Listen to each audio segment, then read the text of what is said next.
This is an F1 show car. You may have seen them on TV and social media.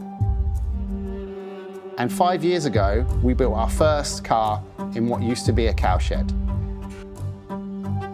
This is how I transformed it into the world's biggest F1 show car manufacturer. Am I putting you under pressure? We had no license to do that. We just took a risk.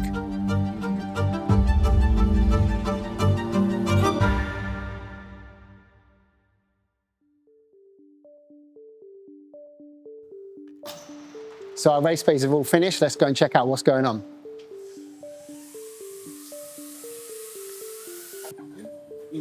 Come on, let's go. How's it, Chris? Yeah, it's all right, mate. What are you doing? I know what you're doing. You're putting stickers on the car, right? When's this one leaving? Today. Today? Yeah. Crack on then. Crack on. Better stop talking, right? Crack on. Got the designs through from Aston. Nice. Looks great. Boss's approval. I'm getting the spirit level out. Looks good, right? Happy? Yeah, I'm happy. It's not about me, it's about you and the customer, mate. It's about the customer, it's not about me. This is when you're supposed to come back when it's done. Ready? I'm going to click my fingers. And when it's done, you got to come back. Yeah? What time's that? Come back tomorrow. He says leaving tonight. Go on, let's check his work. Where's the ruler? I need a ruler and spirit level. Now, I used to do this. When I worked at Jordan's, you had to stick your own car. I was terrible at it. I'm not gonna lie. I hated it. You actually have to concentrate. I'm terrible. Oh, yeah. I suppose you'd struggle with that. Am I putting you under pressure? No, that's all right. It's only me, innit? If it messes up, you can just do it, innit? True. I'll do it properly. Yeah. So when I first started the business, or where I got the first idea from when I worked in Formula One, there was a lot of waste. Wheel rims would get sent to landfill. So when I worked in Formula One, I saw that and took that opportunity. And when you look back at it, I was even doing that at school. I was like, I remember going on a school trip and I sold all my clothes when I was in Bulgaria because the people in Bulgaria, it was a communist country, they didn't have Levi jeans and stuff. I was 14 and I sold everything. I went home just with a suitcase with nothing in it.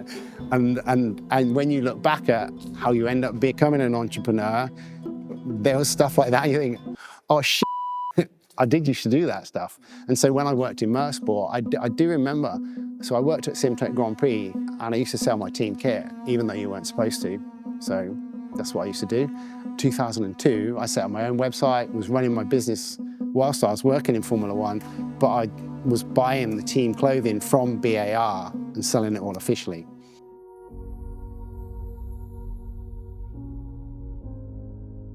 We first moved on site here. We rented a unit. It was a paint shop, then it was a trim shop, now it's distribution.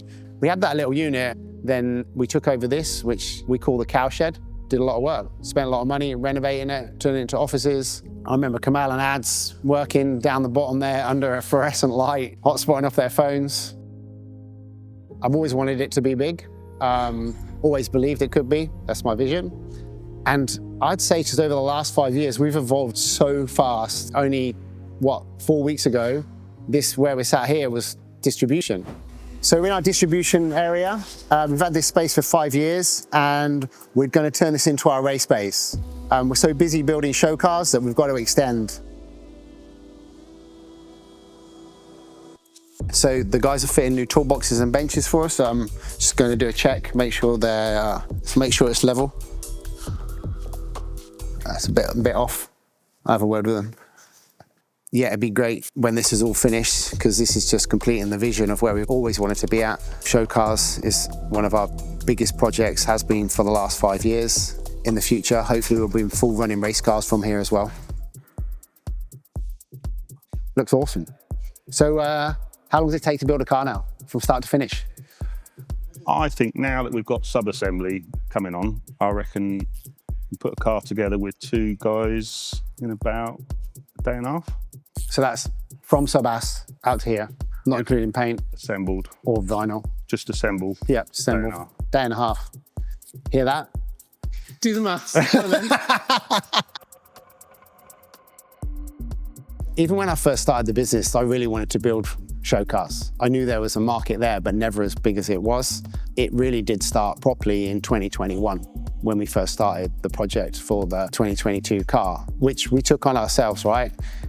We had no license to do that. We just took a risk to build the car and then offer it to F1 and the teams, and luckily it worked out.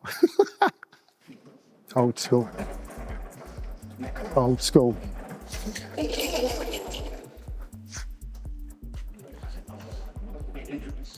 There you go. Mate, like the old days. It was usually 2 o'clock in the morning when I was doing it. How does this race bay compare to In the old days, similar. Our toolboxes are a bit cheaper. cheaper because they weren't coming out of your pocket? Yeah, exactly, on the company's pocket. Still got a bit of work to do in here. We're going to get the floor sorted out, levelled, and put some branding up. What we've got in here, line bays, when I worked at BAR, which is now Mercedes, I think we had 6 or 7 race bays, because you used to have 2 race cars, a T car, and then 2 or 3 test cars as well. It's not the same anymore. They only have 2 cars and then one they can build up at the circuit. So yeah, we're turning out a lot more cars than a Formula 1 team, but obviously not to the full spec. Still lots more to come though, right? Sometimes I still think it's only just the start to be building cars of the quality we are. Yeah, proud of what I've achieved and the business and what everyone else has done for us. There's been a lot of people on the way that have helped me. More people from the past, like who I worked with in Formula 1. They didn't directly help me to set up a business, but I worked with some amazing people in Formula 1 and motorsport to help me get to where I am. Over the next few months, you're going to be following us behind the scenes. We'll be showing you how we build Formula 1 show cars in the race bays, simulators, pit stop rigs. Be coming on the journey with us.